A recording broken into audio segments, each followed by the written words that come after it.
Fitness के लिए कर रहे हैं, बॉडी में कोई इश्यू नहीं है, वो थोड़ा सा इसको एडवांस लेवल पे करेंगे। कैसे? एक सांस भरेंगे और ये पूरा प्रोसेस आपको ब्रीदिंग के साथ करना है। सांस लेंगे, छोड़ेंगे, सांसों का जो प्रवाह है वो चलता रहेगा, रुकेगा नहीं।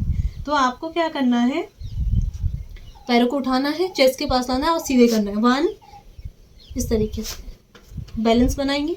1 2 3 4 5 6।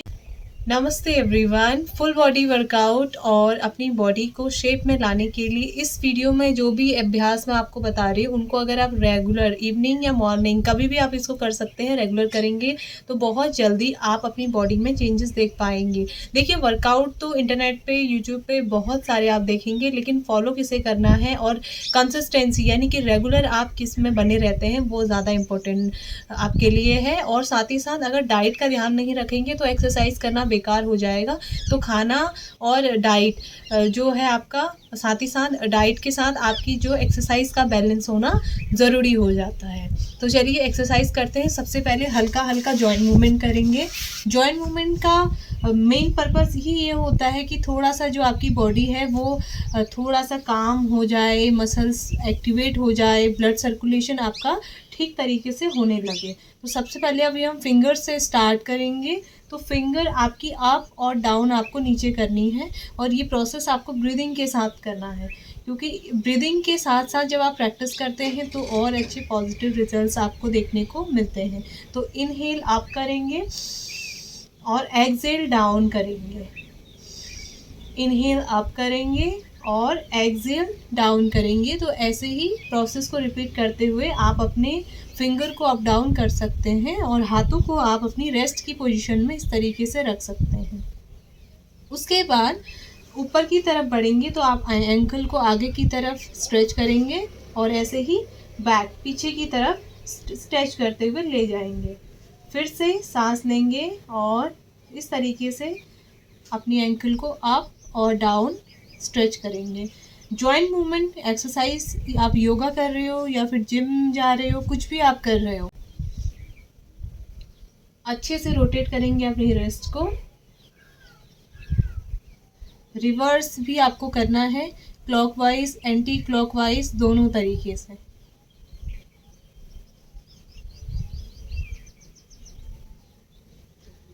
उसके बाद करेंगे अपनी नेक को रोटेट।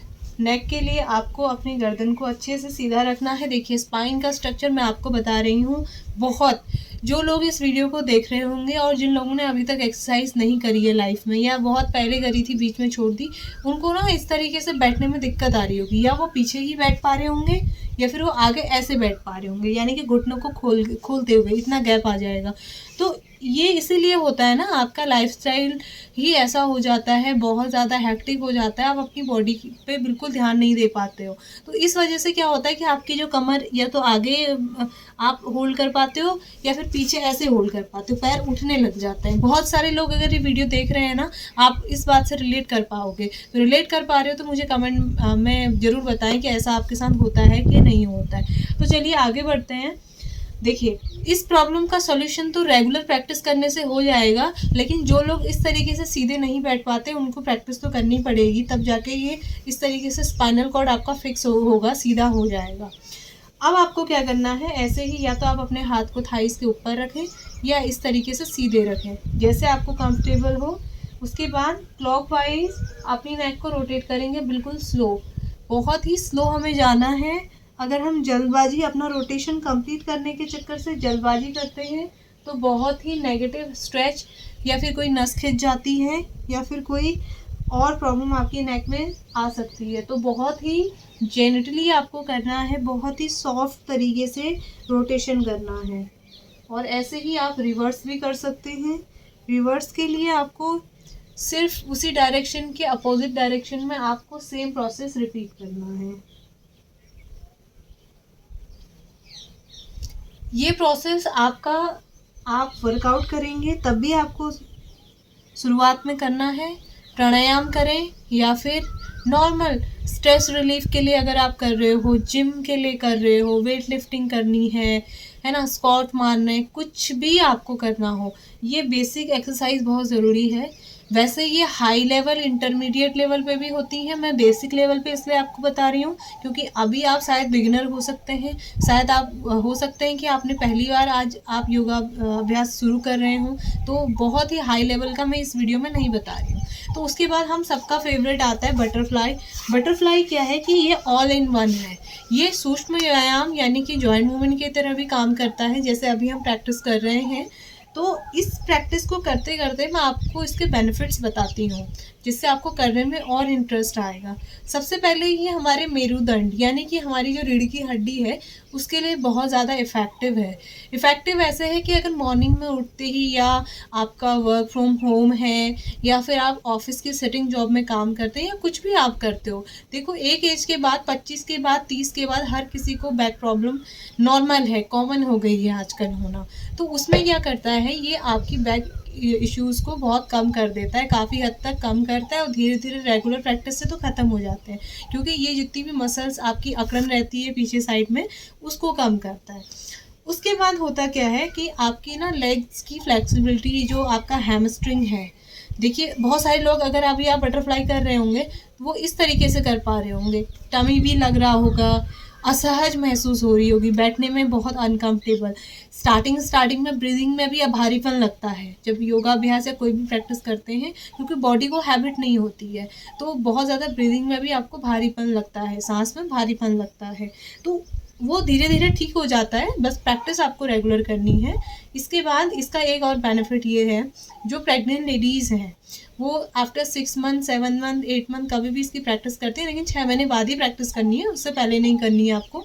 तो वो इसके लिए बहुत, उनके लिए, उनकी नॉर्मल डिलीवरी के लिए ये बहुत ज़्यादा इफ़ेक्टिव है, और बहुत अच्छे से बहुत सारे बेनिफिट्स वो इसके ले पाती हैं। यूट्रस के लिए बहुत अच्छा है, जैसे मैंने बताया आपको, हैमस्ट्रिंग के लिए, और जिन लोगों के काफ मसल्स में बहुत पेन होता है रात को, या फिर नस चढ़ जाती है पैरों की, तो वो लोग प्रैक्टिस करेंगे, खासकर ओल्ड एज पीपल जो 50 साल से ऊपर के हैं, 60 के ऊपर के हैं, ऐसा बहुत बार मैंने देखा है कि उनके ना नसों में रात को दर्द होने लग जाता है, तो वो अगर इस तरीके से बटरफ्लाई करेंगे तो बहुत उनको हेल्प मिलेगी। चलिए, वैसे टॉपिक तो आज हेल्थ इशू का नहीं है, बहुत ज़्यादा है आपकी टमी और फुल बॉडी वर्कआउट का ही, तो हम क्या करते हैं, डायरेक्ट एक्सरसाइज पे जाते हैं, बाकी चीज़ों की बातें हम बाद में करेंगे। तो सबसे पहले हम यहीं से सिटिंग पोजीशन में हैं।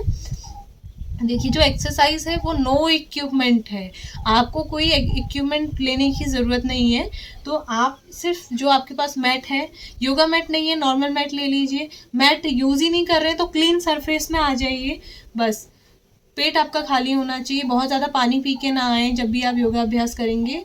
तो स्टार्ट करते हैं। सबसे पहले हल्का सा ट्विस्ट करेंगे अपनी बॉडी को, मतलब पीछे की तरफ झुकाव करेंगे, और एक एक बार छोड़ते हुए क्लैप करेंगे, 1, फिर दूसरा पैर नीचे, 2, 1, 2, 3, 4, 5, 6, 7, 8, 9, 10।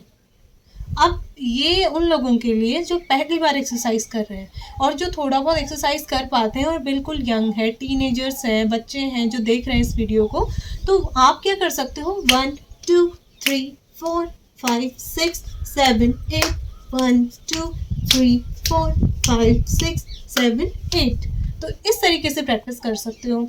अब बेनिफिट इसका आपके कोर एरिया पे तो आएगा ही, आपका टमी रिड्यूस होगा, और बैक पे भी बहुत अच्छे इफेक्ट देखने को मिलेंगे। पीछे से फैट होता है ना, तो वो भी थोड़ा थोड़ा रिड्यूस होना, मतलब हल्की सी कंपन आपको ना सेंसेशन फील होगी, तो घबराना नहीं है, एक्सरसाइज करना छोड़ना नहीं है। चलिए सेकंड एक्सरसाइज पे जाते हैं। सेकंड एक्सरसाइज आपकी सिटिंग पोजीशन में ही है। आपको इस तरीके से अपनी बॉडी को होल्ड करना है पीछे की तरफ, और होल्ड करते हुए आप देखना है, देखिए ट्राइंगल बन गया, यहाँ पे आप देखेंगे ट्राइंगल बनेगा, ट्राइंगल बन गया, और ऐसे आप देखेंगे ऐसे भी ट्राइंगल बनेगा, ठीक है, ऐसे भी ट्राइंगल बनना चाहिए। अब हाथों को क्या करेंगे, पीछे इस तरीके से रख देंगे, बिल्कुल मेजरमेंट ना आपका ठीक होना चाहिए, तो एक्सरसाइज भी आपकी करेक्ट हो जाएगी। जो आपके कंधे हैं, कंधे और पाम है ना, वो एक डायरेक्शन में रहेगा पीछे, ठीक है। सबसे पहले यहाँ आपको जो है त्रिभुज बनाना है, एंगल यहाँ बनेगा एक, दूसरा यहाँ बनेगा, तीसरा आप पीछे क्या करेंगे, हाथों को इस तरीके से रखेंगे। अब आपको क्या करना है, 1 बाय 1, 1, 2, 3, 4, 5 6 7 8 9 और 10। ये तो बिल्कुल जो बिगनर हैं उनके लिए हो गया। अब जो लोग प्रैक्टिस थोड़ा बहुत कर पाते हैं या फिर फिट है, नॉर्मल फिटनेस के लिए कर रहे हैं, बॉडी में कोई इशू नहीं है, वो थोड़ा सा इसको एडवांस लेवल पे करेंगे। कैसे? एक सांस भरेंगे और ये पूरा प्रोसेस आपको ब्रीदिंग के साथ करना है। सांस लेंगे, छोड़ेंगे, सांसों का जो प्रवाह है वो चलता रहेगा, रुकेगा नहीं। तो आपको क्या करना है, पैरों को उठाना है, चेस्ट के पास लाना है और सीधे करना है। 1, इस तरीके से बैलेंस बनाएंगे। 1 2 3 4 5 6 7 8 9 और 10। वापस सीधे हो जाएंगे। अब इससे भी आपके कोर पे असर आता है और बैक में भी हल्का सा सेंसेशन होगा। तो आपको होल्ड करना है, रेगुलर प्रैक्टिस करनी है, धीरे धीरे रिजल्ट्स आप खुद से देखेंगे। इसके बाद नेक्स्ट जो एक्सरसाइज है उसके लिए आपको टर्न हो जाना है। टर्न हो जाने से पहले आपको अपने बॉडी के एंगल ठीक करने हैं। एक्सरसाइज में सबसे ज़्यादा ज़रूरी होता है कि आपके बॉडी के जो एंगल्स हैं वो ठीक रहे। सबसे पहले आपका पाम और आपका जो पूरा ये एल्बो है, ये आपका शोल्डर है, ये अलाइन होना चाहिए, सीधा हो गया। हाथों के बीच में प्रॉपर गैप, कितना गैप? ये गैप इतना रहेगा जितना आपके कंधे चौड़े हैं। ये मेजरमेंट बहुत ज़्यादा ज़रूरी होता है। उसके बाद आपके पैर, आपका जो घुटना है और आपका जो ये जॉइंट है, हिप जॉइंट है, ये एक डायरेक्शन में रहेगा और यहाँ गैप भी उतना ही रहेगा जितना आपके पैर खुल पा रहे हैं। वहाँ टो में प्रॉपर, अब मेरा जो गैप है ना वो मैंने 15 सेंटीमीटर का रखा हुआ है पीछे। आप चाहें तो पैरों को ऐसे रख सकते हैं या फिर फ्लैट आ रहे हैं तो फ्लैट भी रख सकते हैं। बहुत सारे लोग जो प्रैक्टिस नहीं कर पाते हैं या जिनकी प्रैक्टिस बहुत कम हुई है, उनके पैरों में थोड़ा सा डिफ़िकल्टी आ सकती है, तो आप लोग ऐसे रख सकते हैं। अदरवाइज़ जो लोगों के पैर फ्लेक्सिबल हैं या ऐसे कर पा रहे हैं तो आप ऐसे रखिए। बहुत अच्छे बेनिफिट्स हैं। आपकी लेग्स, आपकी एंकल स्ट्रॉन्ग बनती है, मसल्स डेवलप होती है और नसों में जो परेशानी होती है ना, खींचने की, नस चढ़ जाना जिसको हम कहते हैं, वो परेशानी ख़त्म हो जाती है।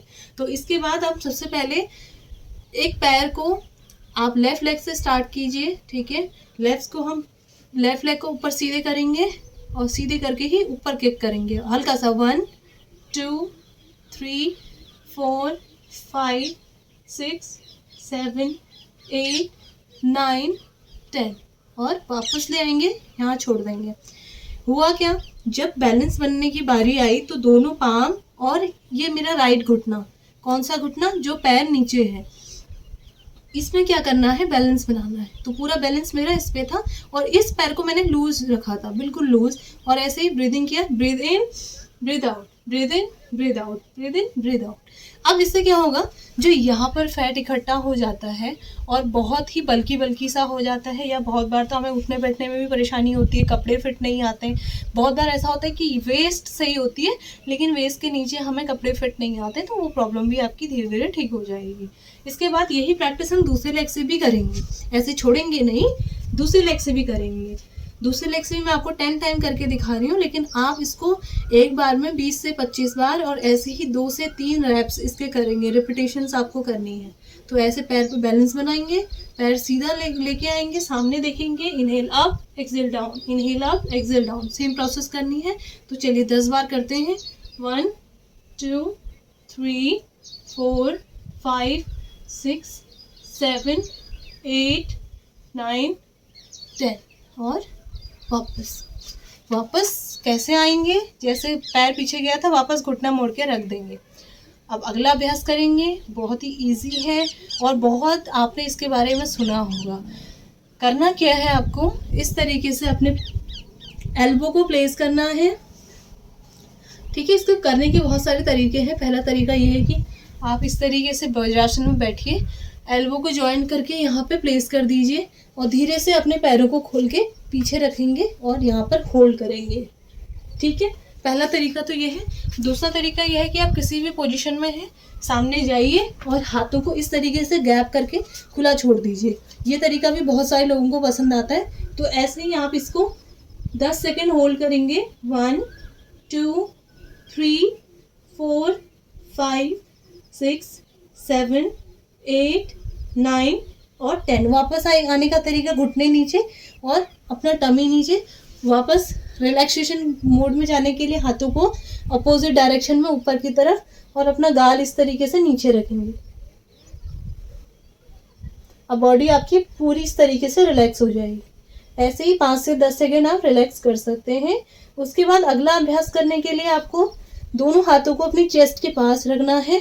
पैर आपके पीछे मिले हुए रहेंगे और सांस लेते हुए ऊपर की तरफ जाएंगे। बस इतना सा होल्ड करना है, एकदम पहले दिन ही पीछे नहीं जाना है आपको।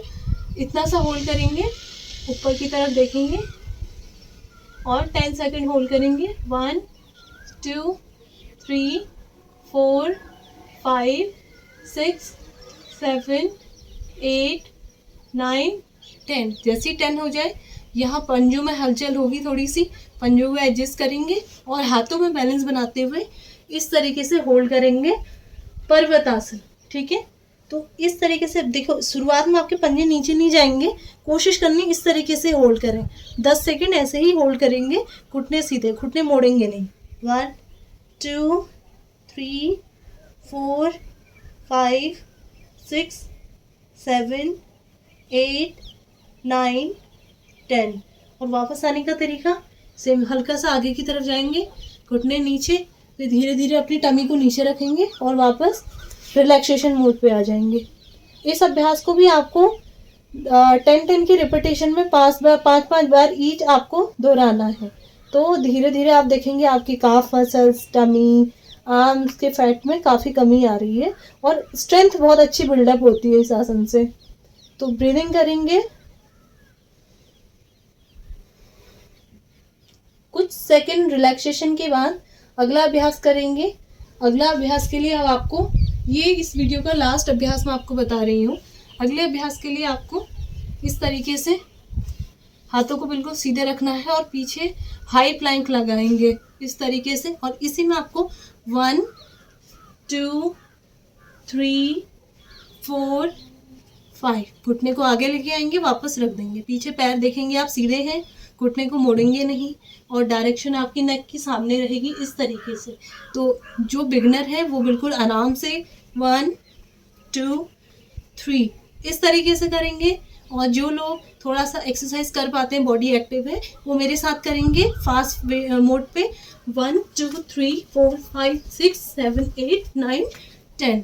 और वापस आने का तरीका, घुटने नीचे, बस। और ये हो गया आप रिलैक्स। हल्का सा अपने आप को रिलैक्सेशन देने के लिए आपको क्या करना है, ब्रीद इन ब्रीद आउट। फिर से breathe in and breathe out.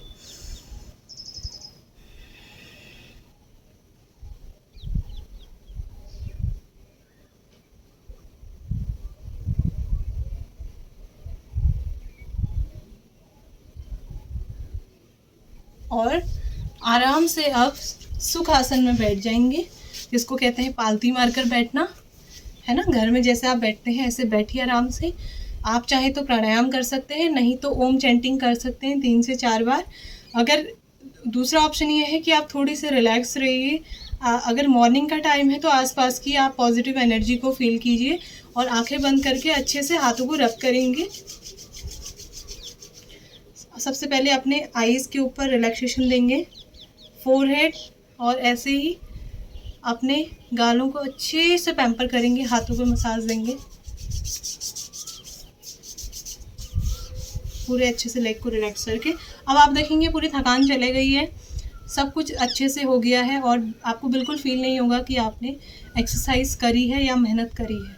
तो यही है योगाभ्यास का चमत्कार कि कितना ही आप अपनी बॉडी को थकाइए, एनर्जी कम नहीं होगी, ऊर्जा आपकी बढ़ेगी। ऊर्जा कम नहीं होती योगाभ्यास करके, ऊर्जा आपकी बढ़ेगी। तो रेगुलर इसको आप प्रैक्टिस कीजिए। देखिए 15 मिनट भी आप अगर आप प्रैक्टिस करते हैं तो धीरे धीरे जो आपकी हैबिट है वो 20 मिनट करने की बनेगी, 20 से आप 40 मिनट करने की प्रैक्टिस में आ जाएंगे। और अगर आप रोज़ 40 मिनट भी कर रहे हैं तो फिर तो आप कोई भी हेल्थ इश्यू को मिटा सकते हैं। अब बात करते हैं किन लोगों को नहीं करना है। इस वीडियो को देखने के बाद भी किन लोगों को नहीं करना है। वो उन लोगों को एक्सरसाइज नहीं करने जिन लोगों को कोई हेल्थ इश्यू हो बड़ा, डॉक्टर ने एक्सरसाइज करने से मना किया हो। तो इंटरनेट से देख के कोई भी एक्सरसाइज आप नहीं करें। सबसे पहले कंसल्ट करें, डॉक्टर की राय लें और राय लेने के बाद उनसे पूछें कि अभ्यास करना है या नहीं करना है।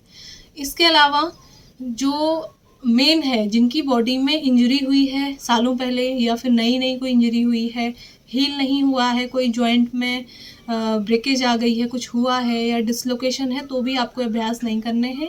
ये अभ्यास मैंने सिर्फ उन लोगों के लिए बताए हैं जिनकी बॉडी फिट है और थोड़ा सा वो अपने फिटनेस गोल को अचीव करना चाहते हैं। बाकी लोग, जिन लोगों को कोई सीरियस हेल्थ इश्यू है, वो प्राणायाम कर सकते हैं। और प्राणायाम भी अलग अलग टाइप के होते हैं। हार्ट के पेशेंट हैं, बीपी के पेशेंट हैं, तो ध्यान से आपको योग जो गुरु होते हैं उनकी निगरानी में आपको प्रैक्टिस करनी चाहिए। बाकी लोग नॉर्मल प्रैक्टिस कर सकते हैं और स्लो वॉक पे आप लोग जा सकते हैं जो एक्सरसाइज नहीं कर पा रहे हैं। और डिमोटिवेट नहीं होना है अपनी हेल्थ के लिए। जो भी अभी है आपके पास उसमें भगवान का आपको शुक्रिया अदा करना है और आगे ठीक होने की भगवान से प्रेरणा लेनी है। तो नेगेटिव नहीं होना है। देखिए हेल्थ का क्या है, कभी डाउन रहती है, कभी अप रहती है। तो फिट रहिए, खाना अच्छा खाइए और जिस कंडीशन में आपकी बॉडी है, खुद से प्यार करना, खुद को पॉजिटिव रखना बहुत ज़्यादा किसी भी कंडीशन में ज़रूरी हो जाता है। तो अभी वीडियो को एंड करते हैं। वीडियो कैसा लगा आप मुझे कमेंट में प्लीज़ ज़रूर बताएं, उससे मुझे बहुत ज़्यादा मोटिवेशन मिलता है। और अगर आपको किसी हेल्थ इशू पे आप जानना चाहते हैं, आप कोई जानकारी लेना चाहते हैं, तो वो भी आप कमेंट बॉक्स में बताइए और मैं उस पर वीडियो ज़रूर बनाऊँगी। अभी इस वीडियो को एंड करते हैं। अपना ध्यान रखिए, स्वस्थ रहिए और मस्त रहिए।